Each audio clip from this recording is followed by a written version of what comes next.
Hi everybody, thank you so much for coming. I'm quite excited to be here. I love Costa Rica and understand why in a few minutes when I go through the presentation. My name is Misha Kogan. I am from the United States. I live in Washington, D.C. and I'm a professor at George Washington University. And I also own the practice of integrative or holistic medicine.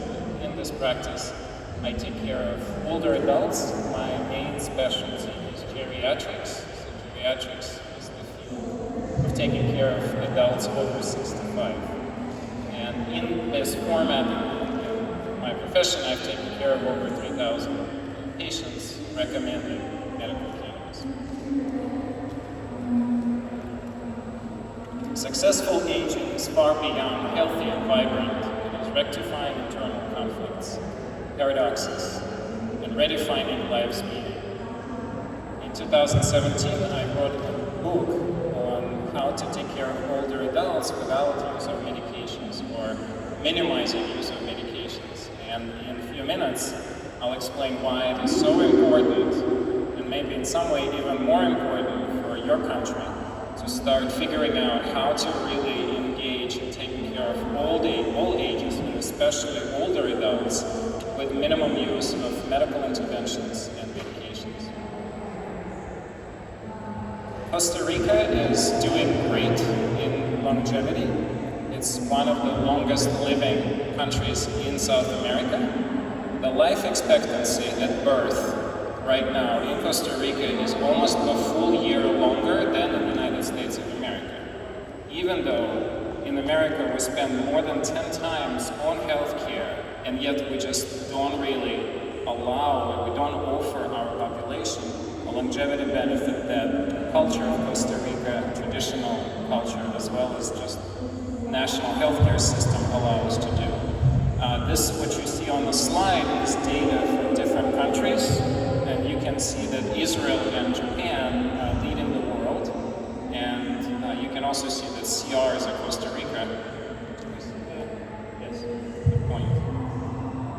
So this is Costa Rica and this is US. US is actually ranking lower under age of 80, and Costa Rica is over age of 80, and it's close to 80.5. And one of the reasons for that is that in Costa Rica, in the region of Nicoya, it is area of record longevity, or record percent of people who can live, or who do live, over age of 100 years of age. And so this areas of extreme longevity is called blue zones. It's a fascinating phenomenon. There are only 5 or 6 such areas in the world, and Ikaria is one. It's in Greece, one in Japan, Okinawa, one in Sardinia, and one also in California, and then the 5th one is in Costa Rica.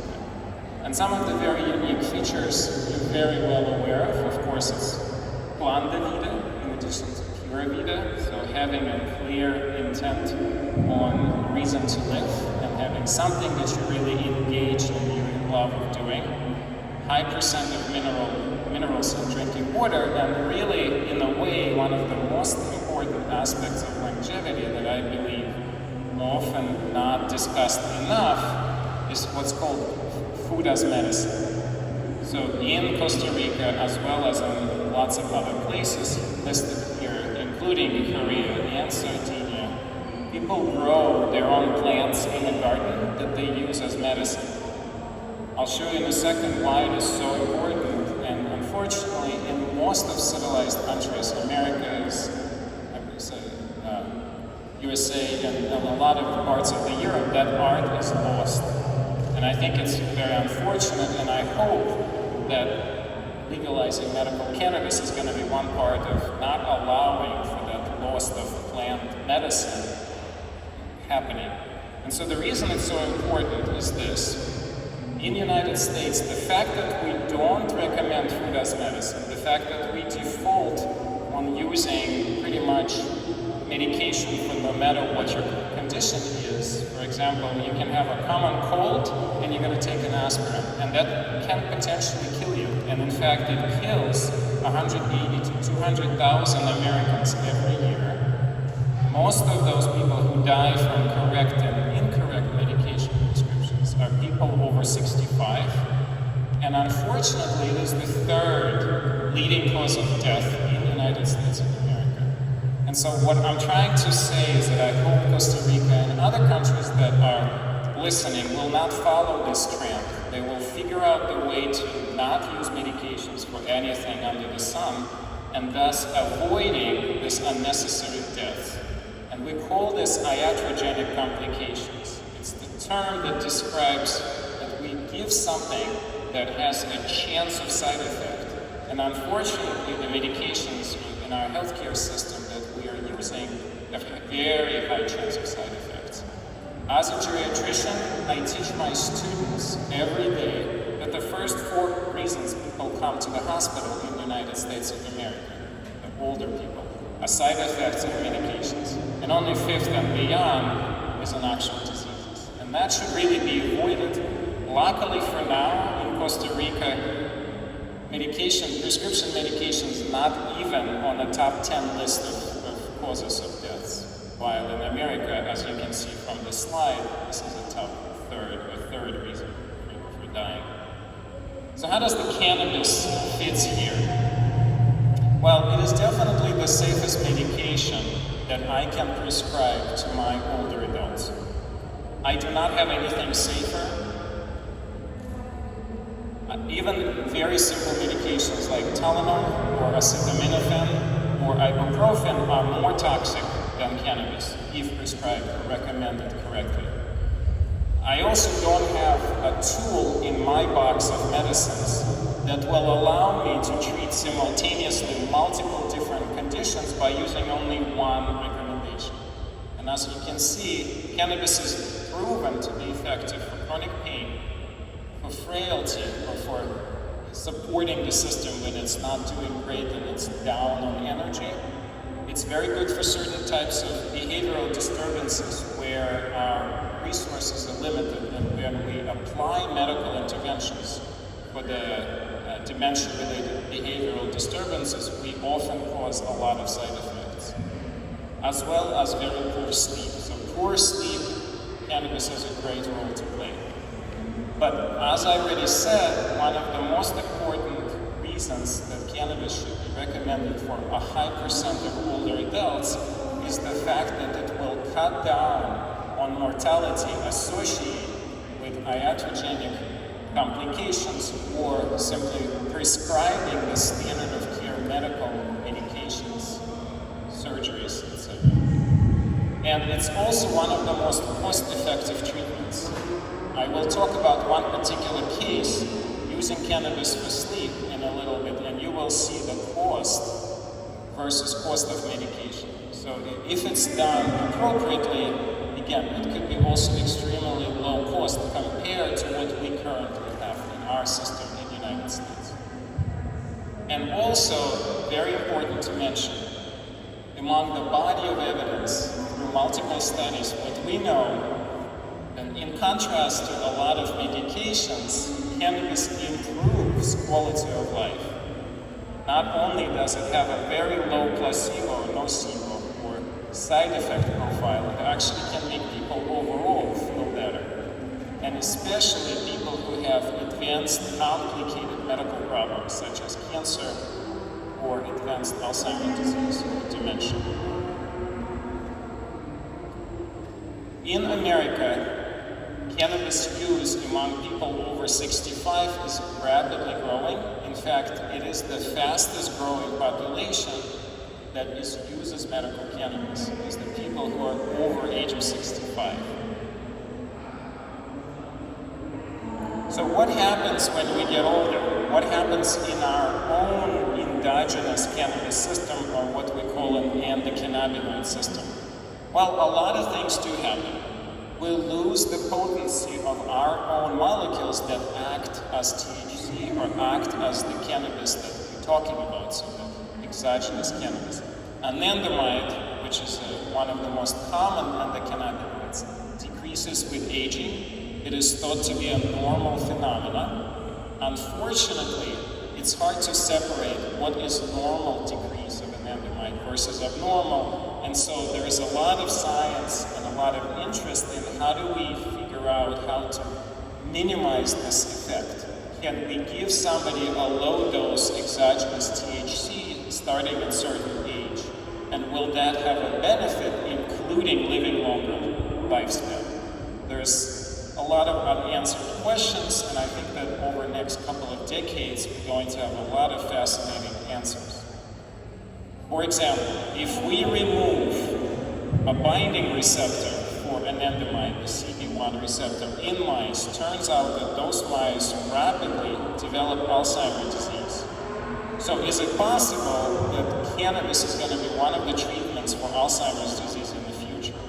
There's a lot of research on this. In my own practice, I have seen pretty interesting cases, and I'll leave it at that, because I can't really use what I see as a proof of something, but I am growing and learning in this field, realizing that it is such a broad, effective tool for so many conditions associated with aging, and I think it will include Alzheimer's. And I do believe strongly that in the future, Alzheimer's disease partially will be managed with cannabis. Some additional interesting points. As we know, one of the most important effects of endogenous or endocannabinoids is modulating between neurons, so connecting nerve cells, making sure they're wired appropriately. And when that starts to get abnormal with aging, illnesses that are occurring associated with this potentially can be modified by exogenous cannabis. And what's really interesting is that if you inhibit anandamide dehydration, anandamide decrease, you actually can stop progression of Alzheimer's disease, at least in animal models. And there are also pretty significant pharmaceutical interest in developing synthetic drugs that will mimic this effect, thus blocking and basically literally become drugs for Alzheimer's disease. As you probably, or as you may know, unfortunately, Alzheimer's disease currently does not have any cure, and it's the fastest growing disease of the world. And if we do nothing, it will be the most prevalent condition of all ages in about 20 to 30 years. That is if we don't figure out how to effectively treat it. So in 2017, I wrote this book, and I basically put it into categories of different illnesses where I described, with help of a lot of different people from different institutions, on how to minimize this impact of medical recommendations of prescriptions and surgeries and procedures on older adults.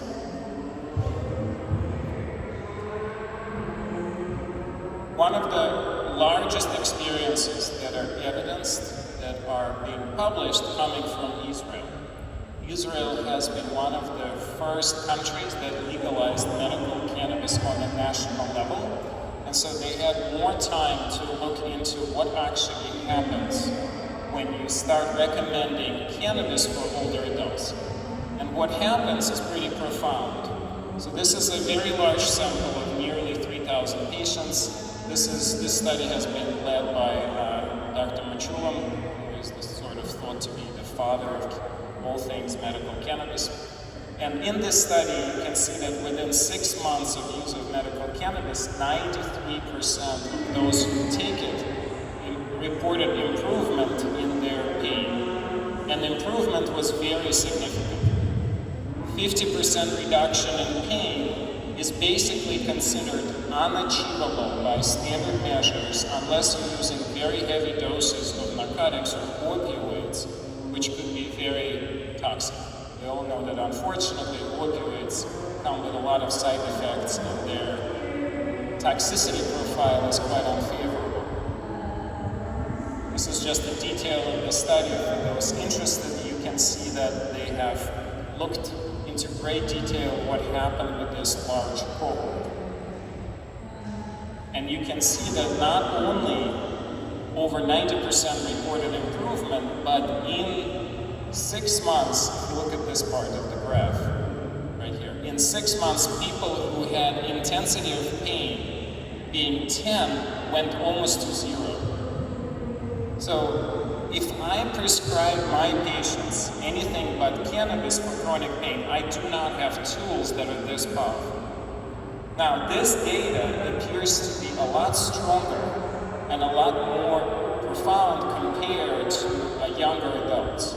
So is it possible that in older adults, cannabis works better than the people of younger age? And I believe that to be true, partially from the data and partially from what I've experienced after seeing thousands of patients. And also, patients generally reported a very significant improvement, not just in pain, but in their overall health. And again, usually when we prescribe medications, we don't expect people to feel better on a whole scale of everything, meaning their quality of life is improved. So this is also an important aspect. So what we're going to talk now, we're going to go through particularly those three conditions: the chronic pain, insomnia, difficulty sleeping, and also what we often describe as neurobehavioral complications of Alzheimer's disease. So these three conditions, in my experience, have very well responding to cannabis, and I will show you particularities of how I recommend it to my patients and also show you some evidence behind each recommendation. So for chronic pain, in addition to cannabis, there are a lot of other effective treatments. There is acupuncture, massage, chiropractic manipulation, osteopathic manipulation, physical therapy, exercise routines. Unfortunately, a lot of these methods are complicated, complex. They may not be covered by insurances, they could be quite expensive, and they also require comprehensive settings. So if you want to have acupuncture, you have to have a licensed, well-trained acupuncturist who is experienced in treating older adults. So what exactly ends up happening currently, at least in the United States, that patients with chronic pain, especially those who are older, usually end up on a cocktail, meaning not just one, but several medications. And again, the main reason the cannabis is so important here is that we have a chance of decreasing this, what we call polypharmacy, meaning more than one medication. In fact, a little side note, on average, in the United States of America, a person over 65 takes 5 medications on average. So there are some older adults in America who take up to 20 or 30 medications at the same time. When I see them in my clinic, they bring boxes of pills. And I'm not a computer, but I can tell you the chances of side effects of different interactions between these medications almost 100%. And again, this is what I was showing you earlier, that leads to this massive chances of a person doing poorly just because they are given these medications. So the balance between treating many conditions appropriately and not over-prescribing is a difficult one to achieve. So here's a patient of mine. This is a case of a cancer-related chronic pain that was very severe. The patient came to me because she didn't want to be taking narcotics, and she didn't want to be on hospice, and she didn't want to receive any additional treatment for her cancer. She asked for a variety of different treatments that we can offer her that are outside of today's lecture, but she also asked me to help her with her pain. So what I recommended for her was rectal cannabis suppositories because she was refusing smoking and she was refusing eating cannabis. She didn't want to do it.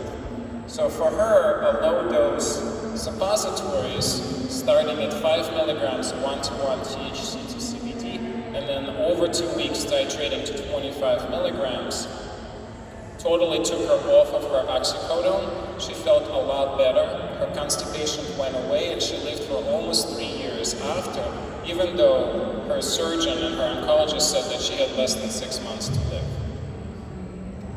So here's another case that's even more striking, that